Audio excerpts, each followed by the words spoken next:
টাইফয়েডের টিকা কী হয়েছে? টাইফয়েডের টিকা নিয়ে এত দুশ্চিন্তা কেন? টাইফয়েডের টিকা ইজ কাইন্ড অফ টিকা, রাইট? একটা ভ্যাকসিনেশন, যেটা হচ্ছে রোগ প্রতিরোধ ক্ষমতার বাড়ানোর জন্য এই রোগটার এগেনস্টে দেওয়া হয়। এই টাইফয়েড, ওই যে এক সময় আমরা শুনেছি কোভিড ভ্যাকসিন নিয়ে হলো, আমি জানি না বাঙালিদের মধ্যে কেন যে এত ভয়, মানে এত অবিশ্বাস নিজেদের উপরে। কোভিড ভ্যাকসিনের পরে বলা হলো যে কোভিড যে ভ্যাকসিনগুলো দেওয়া হচ্ছে সেগুলো জেনুইন না, সেগুলোতে আসলে মানুষ মারা যাচ্ছে, কমপ্লিকেশন হচ্ছে XYZ এরকমটা। আবার হচ্ছে যে কার্সিনোমার মেয়েদের ভ্যাকসিনেশন দেওয়া হলো, সেটাতে বলা হলো যে না, এটা হচ্ছে অন ট্রায়াল বেসিসে দেওয়া হচ্ছে। আবার এখন টাইফয়েডের ভ্যাকসিনেশন, মানে যতটাই পজিটিভলি আগাতে চেষ্টা করুক না কেন বাংলাদেশ, কেন জানি পিছন দিয়ে টেনে ধরার মানুষের অভাব নাই। হ্যাঁ, আমি এতটুকুই বলবো, কারণ এতদিন ধরে কোয়েশ্চেন শুনতে শুনতে আমি ভাবছিলাম যে এটা নিয়ে কথা বলবো না, দেখি কতটুকু বলা যায়, কতটুকু শুনতে পারি। কিন্তু আর হলো না, বলতেই হলো।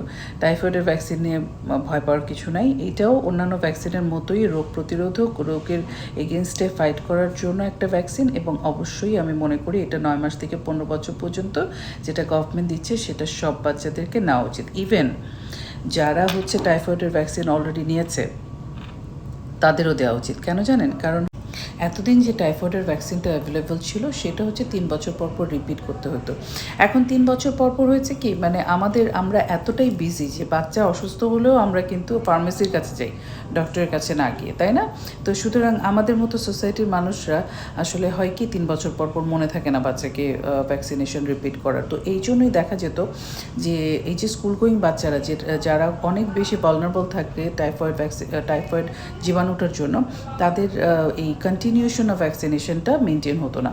তো সামহাউ এই সবগুলো ফ্যাক্টর অ্যানালাইসিস করে আমাদের গভর্নমেন্ট সিদ্ধান্ত নিল যে গভর্নমেন্ট ওয়াইজ এটা দেওয়া হবে, যাতে করে এই যে স্কুল গোয়িং বাচ্চাগুলো যে একটা ডিফিকাল্ট সিচুয়েশনে পড়ে টাইফয়েডের জন্য, কারণ টাইফয়েড এমন একটা ডিজিজ যেটা মাথা থেকে পা পর্যন্ত ধরতে পারে না বা এফেক্ট করতে পারে না, এমন কোনো জায়গা নাই, এতটাই খারাপ।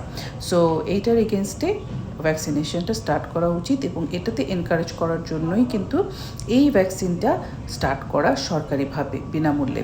এবং এই ভ্যাকসিনটার সবচেয়ে বড় সুবিধা, this is life long immunity. এটা লাইফ লং ইমিউনিটি দিচ্ছে, তার মানে একবার নিলেই চলছে। পরে বুস্টার লাগবে কি না এই সিদ্ধান্ত পরে আসবে, আপাতত হচ্ছে লাইফ লং ইমিউনিটি দিচ্ছে, এতটুকু জেনে রাখি। ওকে। এবং আরও একটা কথা এটার সাথে আমি বলতে চাই, অবশ্যই যে কোনো ভ্যাকসিনেশনের সাথে, যে কোনো অ্যান্টিবায়োটিকের সাথে কিছু পার্শ্ব প্রতিক্রিয়া থাকবেই, কিন্তু ওইটাকে ধরে রেখে আমরা কিন্তু রিস্ক বেনিফিট রেশিও চিন্তা করে তারপরে আগাবো, ওইটাকে ধরে রেখে আগাবো না যে এটার কি। সামান্য একটা নাপাতেও কিন্তু পেট ফুটো হয়ে যাওয়ার সম্ভাবনা থাকে, পেটে গ্যাসের সমস্যা হওয়ার সম্ভাবনা থাকে, কিন্তু তাই বলে আমরা কি নাপা খাওয়াতে নিষেধ করি?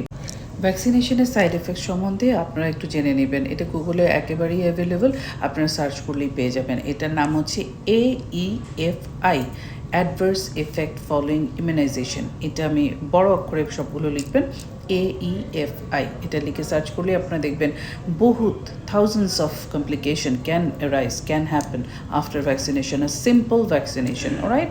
না রোটা ভ্যাকসিন বলেন, আপনি যে কোনো ধরনের ভ্যাকসিনেশন বলেন, একটা সাইড এফেক্ট হওয়ার সম্ভাবনা আছে, WHO দ্বারা এটা কিন্তু পাবলিশড। সো ভ্যাকসিনেশনের সাইড এফেক্ট, যেই ভ্যাকসিনেশনের সাইড এফেক্ট অনেক বেশি, সেটা কিন্তু কখনোই গভর্নমেন্ট থেকে দেওয়ার কোনো পসিবিলিটি নাই, এবং সিদ্ধান্ত নেওয়া হয় না। সো যেহেতু টাইফয়েড ভ্যাকসিন গভর্নমেন্ট থেকে নেওয়া হয়েছে মাস পপুলেশনকে, দ্যাট ইজ 9 মাস থেকে 15 বছর, এত বড় একটা এজ রেঞ্জকে কভার করে দেওয়া হয়েছে, অবশ্যই এটাকে অ্যাপ্রিসিয়েট করুন, এটার দিকে যান। এটা গভর্নমেন্ট যে স্টেপটা নিচ্ছে সেটার সাথে সাথে থাকুন, একটু নিজেরাও পড়ালেখা করুন যে আসলে জিনিসটা কতটুকু সত্য কতটুকু না, তাহলে আমার মনে হয় যে আপনারা বিস্তারিতভাবে জানতে পারবেন। ঠিক আছে, মনে রাখি। এবং ভ্যাকসিনেশন যেটা সরকারিভাবে আসছে, সবাইকে একেবারে এরকম ডিসবিলিভে না রেখে কাউকে কাউকে তো বিশ্বাস করতে হয় আসলে, না? নিজের দেশের মানুষগুলো যারা বড় বড় পদে বসে আছে, তারা কিছু কিছু সিদ্ধান্ত যেগুলো দেশের উন্নতির জন্য, দেশের মানুষগুলোর উন্নতির জন্য হয়, সেইগুলোকে একটু বিশ্বাস করি, তাহলে আমার মনে হয় আমাদের নিজেদেরই লাভ। কি বলেন? অনেক ভালো থাকবেন, সুস্থ থাকবেন, নিজেদের সুস্থ বাচ্চা নিয়ে। খুদা হাফেজ।